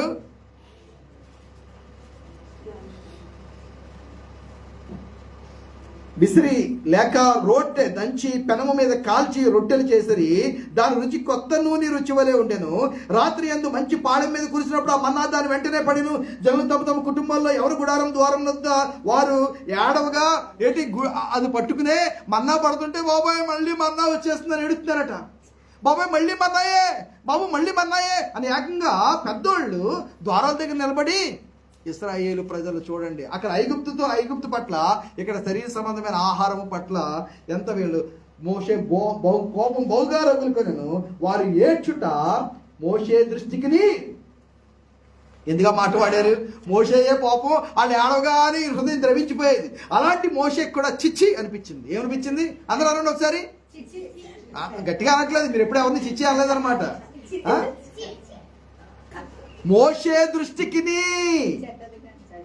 అంటే the most humblest, meekest person on earth, ఇన్ని లక్షల మందిని నడిపిస్తున్నాడు, ఇంత చక్కగా నడిపిస్తున్నాడు, మనసు విరిగిపోయింది అనమాట. ఇంక మోషే కూడా తిండి కోసమా? చిచి, దర్ ఇస్ అ ట్రాప్. చూడండి, కాగా మోషే యెహోవాతో ఇట్లెను, నీవేళ నీ సేవకుని బాధించితివి, నా మీద నీ కటాక్షము రానీగా ఈ జనులందరి భారము నా మీద పెట్టనేలా, నేనే ఈ సర్వజనమును గర్భమును ధరించితినా, నేనే వీరిని కంటినా, పాలికి పెంచుడు తండ్రి పసిపిల్లలను మోయినట్లు నేను వీరి తండ్రులకు ప్రమాణపూర్వకం ఇచ్చిన దేశంలో వీరిని నీ రొమ్మున ఎత్తుకుని పోమని నాతో చెప్పుచున్నావు. ఈ సమస్త ప్రజలకు ఇచ్చిన మాంసము నాకెక్కడిది? వారు నన్ను చూచి ఏడ్చుచు తినుటకు మాకు మాంసము అని అడుగుచున్నారు. ఈ సమస్త ప్రజలను ఒంటిగా మోయ నా వలన కాదు, అది నేను భరింపలేని భారము. నీవు నాకు ఇట్లు చేయదలిచిన ఎడల నన్ను చంపము. Oh he has come to a point, suicidal tendency వరకు వచ్చేసింది, డిప్రెషన్ వచ్చేసింది, డిస్కరేజ్మెంట్ వచ్చేసింది, డిసప్పాయింట్మెంట్ వచ్చేసింది, డిజెక్షన్ వచ్చేసింది, డెత్ కావాలంటున్నాడు ఇప్పుడు. ఓహో, ప్రజలు చూడండి, ఈ తిండి గోల ఎంత భయంకరమైన గోలో. ఐగుప్తు మాంసము, ఐగుప్తు ఉల్లిగడ్డలు ఎంత భయంకరమైందో, విడిచిపెట్టింది ఎంత భయంకరమైందో, మనం విసర్జించింది ఎంత భయంకరమైందో, దాని మీద మనసు పెట్టుకోవడం ఎంత భయంకరమైందో. నా మీద నీ కటాక్షం వచ్చిన ఎడలా నేను నా బాధను చూడకుండానట్లు నన్ను చంపుము. అప్పుడు యెహోవా మోషేతో ఇట్లను జనులకు పెద్దలు వీళ్ళంతా కూడా వాళ్ళు ఒంటరిగా పోయకుండా 70 మందిని ఇచ్చాడు. నూతన నిబంధనలో ప్రభు కూడా 70 మందిని చేసి పంపించాడు. Praise the Lord. ఐగుప్తు అబ్రహామును దేవుడు పిలుచుకున్నప్పుడు కనాన్ దేశం అక్కడ కూడా 70 జాతులు ఉండేవి. భూమి మీద ఉన్న సమస్త వంశములకు నీకు నీ ద్వారా ఆశీర్వదించబడతాను ప్రభు చెప్పినప్పుడు అక్కడ 70 జాతులు భూమి మీద అప్పుడు ఉండేవి. ఇక్కడ ప్రభు 70 అనే మాట వాడుతున్నాడు. నూతన నిబంధనలో కూడా ప్రభు 70 అనే మాట వాడాడు. రైట్, ఒక జస్ట్ అబ్జర్వేషన్, దానిలోంచి ఎక్కువ డీటెయిల్లోకి మనం వెళ్ళొద్దు. రైట్, ఇక్కడ చూడండి 18వ వచనము. నీవు జనులను చూచి ఇట్లనము, మిమ్మల్ని మీరు రేపటికి పరిశుద్ధపరచుకొనడి, మీరు మాంసము తిందురు. యెహోవా వినునట్లు ఏడ్చి మాకు ఎవరు మాంసం పెట్టుదురు? ఐగుప్తులో మాకు బాగుగానే జరిగిందని మీరు చెప్పుకుంటారు కనుక యెహోవా మీకు మాంసం ఇచ్చును, మీరు తిందురు. ఒక్క దినము కాదు, 2 దినములు కాదు. ప్రభు మాట్లాడు చూడండి, ప్రభు ఎంత విస్తరించి ఎప్పుడు మాట్లాడలే. 1 దినము కాదు, 2 దినములు కాదు, 5 దినములు కాదు, 10 దినములు కాదు, 20 దినములు కాదు, ఒక నెల దినముల వరకు, అనగా అది మీ నాసికారంధ్రములలో నుండి వచ్చి అది మీ నాసికార అంటే తిన్నది ఎంత మీకు వెక్కసమైపోద్దంటే, తిన్నదంతా మీకు ఎక్సెస్ అయిపోద్దంటే, తిన్నదంతా మీకు ఆశీర్వాదముగా కాదు, పోషణగా కాదు. మన్నా తిన్న రోజు ఎంత బాగున్నారో అది మీకు ఏమవుతుందంటే మీ నాసికారంధ్రముల నుండి వచ్చి మీకు అసహ్యము పుట్టు వరకు దానిని తిందురు. ఏలయనగా మీరు మీ మధ్యనున్న యెహోవాను నిర్లక్ష్యం చేసి ఆయన సన్నిధిని ఏడ్చి ఐగుప్తులో నుండి ఎందుకు వచ్చితమనుకుంటుంది. అందుకు మోషే, నేను ఈ జనుల మధ్య ఉన్నాను, వారు 6 లక్షల పాదచారులు, వారు నెల దినములు తింటకు వారు మేము మాంసం ఇచ్చేదని నువ్వు చెప్పేస్తున్నావు. వారు తృప్తిగా తిన్నట్లు వారి నిమిత్తం గొర్రెల పశువులు చంపాలా? వారు తృప్తిగా తిన్నట్లు సముద్ర చేపలన్నీ వారి నిమిత్తం కూర్చాలా? ఇదంతా కూడా మళ్ళీ నాణ్యత మీదే పెడుతున్నావా? మోసే భారం మోసేది. నేను ఎక్కడి నుంచి తేరు ప్రభువా, నేను ఎక్కడి నుంచి తేరో, ఎన్ని చంపను? అందుకు యెహోవా మోషేతో ఇట్లేనను, యెహోవా బాహుబలము తక్కువైనదా? నా మాట నీ ఎడల నెరవేరనో లేదో ఇప్పుడు చూచెదవు. మోషే బయటికి వచ్చి యెహోవా మాటలు జనులతో చెప్పి జనుల పెద్దల్లోని 70 మంది మనుషులు పోగు చేసి గుడారం చుట్టూ వారిని నిలవబెట్టగా యెహోవా మేఘములో దిగి మోషేతో మాట్లాడి మోషే మీదకి వచ్చిన ఆత్మలో ఒక పాలు డివైడ్ చేసి ఆ 70 మంది పెద్దల మీద ఉంచెను. కావున ఆ ఆత్మ వారి మీద నిలిచినప్పుడు వారు ప్రవచించరి, ఆ 70 మంది ప్రవచించరి ఆగిపోయింది. ఇది మనకు దేని గుర్తు వస్తుందంటే, పాలు విభాగించబడి ఆ యొక్క 70 మంది ప్రవచించడం అనేది మనం అపొస్తలుల కార్యంలో చూస్తున్నాం. 2వ అధ్యాయం చూస్తున్నాం. పరిశుద్ధాత్మ అగ్ని ఆ యొక్క నాలుక వల్లే విభాగించబడి ఒక్కొక్కరి మీద వారడం వాళ్ళు ఒక్కొక్కరు చూస్తూ ఉన్నారు. వాళ్ళు చూస్తూ ఉండగానే ఒక్కొక్కరు కూడా భాషల్లో మాట్లాడటం మొదలు పెట్టారు. ఒక పెద్ద గాలి వంటి శబ్దం వారు వింటున్నారు. అలాగే ఇక్కడ దేవుని యొక్క పరిశుద్ధాత్మ ఆ రోజుల్లోనే, ఆ యొక్క అరణ్యంలోనే ఈ యొక్క సడుకునే ప్రజల్లోని ఎల్డర్స్ మీద 70 మంది మీద దేవుని యొక్క ఆత్మ దిగ్గ వారు ప్రవచించడం మొదలు పెట్టారంట. Praise the lord. Hallelujah, hallelujah. అంటే మీకు ప్రవచనం అంటే ఇష్టం లేదా ఏంటి? తక్కువ. Hallelujah, praise the lord. ప్రవచించి మనలాగే హల్లెలూయా అన్నంతసేపు అన్నారు, అలా ఆగిపోయారు, సైలెంట్ అయిపోయారు. ఇద్దరు ఉన్నారు. ఆ మనుషులలో 2 పాళెంలో నిలిచిండి, వారిలో ఒకరి పేరు ఎల్దాదు, రెండో వారి పేరు మేదాదు. వారి మీదను ఆత్మ నిలిచి ఉండను. వారు వ్రాయబడిన వారిలోనూ ఉండి వారి గుడారములకు వెళ్ళక తమ పాళెంలోనే కంటిన్యూ అవుతున్నారు. రైట్. ఆ పరిశుద్ధాత్మ వస్తే డప్పు కొట్టినంతసేపు ఊగుతున్నారు, డప్పు ఆగిపోతే ఆగిపోతున్నారు, కంజిని మూగుతున్నప్పుడు మోగుతున్నారు, చప్పట్లు కొడతారు, పాస్గా నిలబడితే అంటున్నారు, తర్వాత ఆగిపోతున్నారు. నో అందరూ అలా ఉంటారు. కొంతమంది అలా ఉంటారు. అందరూ వెళ్ళిపోయి పాళాన్ని విడిచిపెట్టేసి ఓపెన్ ఏరియా విడిచిపెట్టి గుడారాల్లోకి వెళ్ళిపోయి లోపలికి వెళ్ళి కూర్చుని లోపల పడుకుంటున్నారు. 2 మాత్రం ఆత్మలో వాళ్ళకి ఆవేశం తగ్గడం అలా ప్రవచిస్తూనే ఉన్నారు, మాట్లాడుతున్నారు, అన్ని భాషల్లో మాట్లాడుతున్నారు, ప్రవచిస్తూనే ఉన్నారు. ఈ విషయం నెమ్మదిగా అదటి వీళ్ళిద్దరు రాలేదటి మిగతా వాళ్ళందరూ మాట్లాడుకుని వీళ్ళు మోషేతో చెప్పారు. రైట్. ఇదంతా ఎందుకు చెప్తున్నారంటే తర్వాత జరిగిన విషయము. అప్పుడు ఒక యవనుడు మోషే ఎందుకు పరిగెత్తుకుని వచ్చి ఎల్దాదు మేదాదు పాళెంలో ప్రవచించుచున్నారని చెప్పగా మోషే ఏర్పరచుకున్న వారిలో నూను కుమారుడు మోషే పరిచయుడు యెహోషువ, మోషే నా ప్రభువా వారిని నిషేధింపు అన్నాడు. ఆ రోజుల్లోనే ఉన్నారు, ఇప్పుడు ఉన్నారు.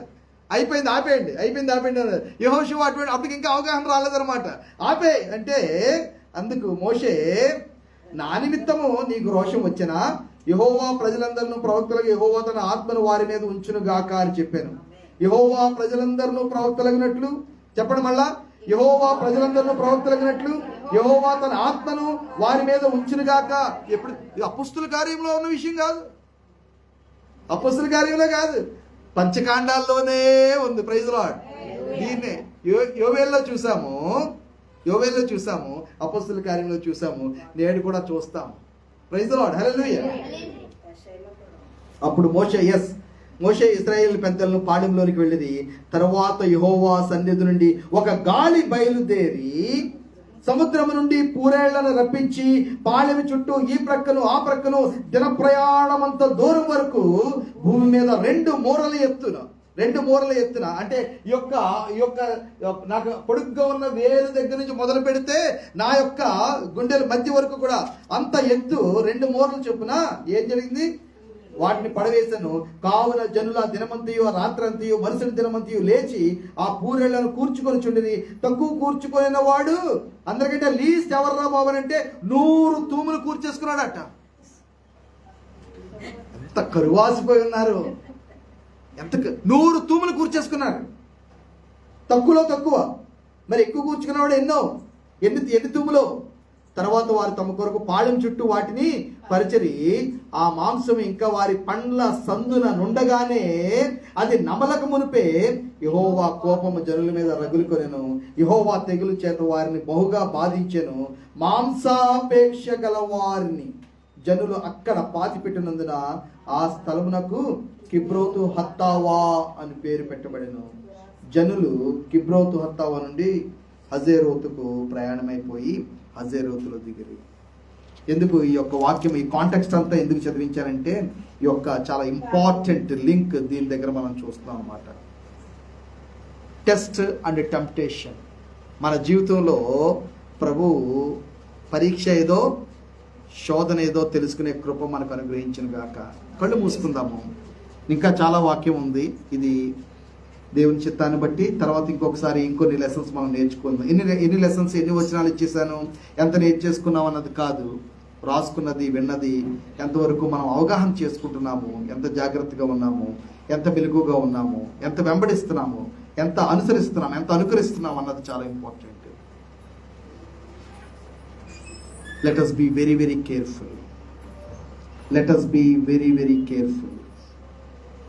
Let us be very very careful. భోజనం కొంతమందికి ఒక ట్రాప్ అయి ఉండొచ్చు, ఇంకొక రకమైన అభిలాష, ఇంకొక రకమైన దురాశ, ఇంకొక రకమైన నేత్రాలు, ఇంకొక రకమైన కోరికలు, ఇంకొక రకమైన దప్పిక, ఇంకొక రకమైన తాపత్రయము ఇంకొకరికి అయి ఉండొచ్చు. మన అందరం వీఆర్ ఆల్ డిఫరెంట్. అందరికీ భోజనమే ఇంట్రెస్ట్ ఉండదు. అలాగని భోజనాన్ని చాలా లిమిట్గా తినే వాళ్ళందరూ కూడా చాలా మంచోళ్ళని కాదు. ఇంకొకటి ఉండొచ్చు. ఏదేమైనప్పటికీ కూడా యెహోవాను విసర్జించి యెహోవా మీద నుంచి నేత్రాలు తీసేసుకుని పరీక్షలో ఫెయిల్ అయిపోయి శాపాన్ని తెచ్చుకుని దానియేలు పోరాటము చిన్న పోరాటం కాదు. రాజు తినే భోజనం నేను చేయను అన్నది చిన్న విషయం కాదు. ఒక లైన్లో తేలిపోయింది అనుకుంటాం మనం, ఫస్ట్ చాప్టర్తో అయిపోయింది అనుకుంటాం, అది గడిచిపోయిన చాప్టర్ ఏమో అనుకుంటాం. It speaks volumes to us from the scriptures. లేచి నిలబడదామమ్మా ఒక్కసారి, ఒక్క నిమిషం. ప్రభు బలలో పాలు పంపులు పంచుకున్నాము. కొత్త సంవత్సరం అన్నాం, 1 నెల గడిచిపోయింది, ఇంకొక నెలలో ప్రభు ప్రవేశపెట్టారు. మన చేతులు ఎత్తి ప్రభుని కనపరుద్దాము. ప్రభువా, దానియేలు అత్యంత అసాధారణమైన జీవితము. సాయంకాలం ఎవరైనా ఒకవేళ వీలైతే 8 గంటలకు రాగలరేమో నాకు చెప్పండి. నాకు గ్రేస్ చాపెల్ వాట్సాప్లో మీరు వస్తున్నామని మెసేజ్ పెడితే కనీసం ఒక 10 మంది అన్న, దయచేసి ఎలా అంటున్నాను అనుకోవద్దు. ఉంటే మనకి నేను మిగిలిన వాక్య భాగాన్ని నేను రాత్రికే నేను కంప్లీట్ చేయను. ఎందుకంటే కొన్ని నేను స్లైడ్స్ కూడా చూపించాలనుకున్నాను ప్రొజెక్టర్ మీద. ఆ విషయాలు కూడా నేను ఎక్స్ప్లెయిన్ చేస్తాను. చాలా ఆశపడ్డాను. మనకున్న సమయం చాలా తక్కువ, చాలా ఎక్కువ వాక్యం చెప్పేస్తున్నాం అనుకుంటున్నామేమో. కానీ ఎంత వెళ్తుందో, ఎంత అర్థమవుతుందో, ఎంత నేర్చుకోగలుగుతున్నామో, ఎంత జ్ఞాపకం ఉంటుందో తెలియట్లేదు. ప్రభు కృపనిచ్చును గాక, ప్రభు నడిపించును గాక. ప్రార్థన చేద్దాం. మహోన్నతుడైన మా ప్రభువా, నీ పాద సన్నిధికి వస్తున్నాము. నీ బిడ్డలంగా మమ్మల్ని మేము చెప్పే నేను కానీ వినే ప్రభా, నీ ప్రజలైన వారు కానీ అందరం కూడా కలిసి మమ్మల్ని మేము మీ చేతుల్లో సమర్పించుకుంటున్నాం నాయన. మేము బహు జాగ్రత్త కలిగిన వారమే. ఆత్మ జీవితంలో చాలా వివేచిస్తూ నీ కొరకు చేసుకునే తీర్మానాలు అవి ఎటువైపు నుంచి ప్రభా ఎలాగ మా మీద ఆత్మ జీవితంలో దాడి అవ్వబోతుందో, మాకు ఉరి ఎలాగ అవ్వబోతుందో, ఎలా తప్పించుకోవాలో, ఎలా నిలబడాలో మా జ్ఞానం చాలా పరిమితం ప్రభా. నీ ఆత్మ, నీ వాక్యము, నీ జ్ఞానము మాకు అనుగ్రహించండి. ఇశ్రాయేలు యొక్క, అబ్రహాం యొక్క జీవితం నుంచి ఎన్నో విషయాలు మాకు నేర్పిస్తున్నారు. యూదుల జీవితం నుండి మాకు ఎన్నో విషయాలు నేర్పిస్తున్నారు ప్రభా. మేము వాటి నుంచి వాళ్ళకంటే గొప్పవాళ్ళమని కాదు నాయన, వాటి నుంచి నేర్చుకుని జాగ్రత్త పడ్డానికి కృపను అనుగ్రహించండి. సంఘమును ప్రభా మీ చేతిలో సమర్పిస్తున్నాము. ఈ రాబోయే వారమంతా, రాబోయే నెలంతా నీ చిత్తమైతే, నీ కుమారుడైన యేసుక్రీస్తు యొక్క రాకడ ఆలస్యమైతే నీ కృపలో భద్రపరిచి వాడుకోమని ప్రార్థన చేస్తూ మా రక్షకుడైన యేసుక్రీస్తు నామములో ప్రార్థన అడిగి వేడుకొనుచున్నాం తండ్రి. ఇప్పుడు మన తండ్రి అయిన దేవుని యొక్క ప్రేమ, కుమారుడైన యేసుక్రీస్తు యొక్క కృప, పరిశుద్ధాత్మని యొక్క సహవాసము, నడిపింపు కూడి వచ్చిన మనందరికీ, సార్వత్రిక సంఘం అంతటికి, మరి ముఖ్యంగా శ్రమల పాలవుతున్న దేవుని యొక్క బిడ్డలకు ప్రపంచవ్యాప్తంగా మన ప్రభువైన యేసుక్రీస్తు యొక్క రాకడ పర్యంతమును యుగ యుగమును నిలిచి ఉండును గాక. Amen. Amen. God bless you all. Thank you so much and thank you. చాలాసేపు ఓపికతో మీరు విన్నారు, దాన్ని బట్టి మీకు ప్రత్యేకంగా వందనాలు.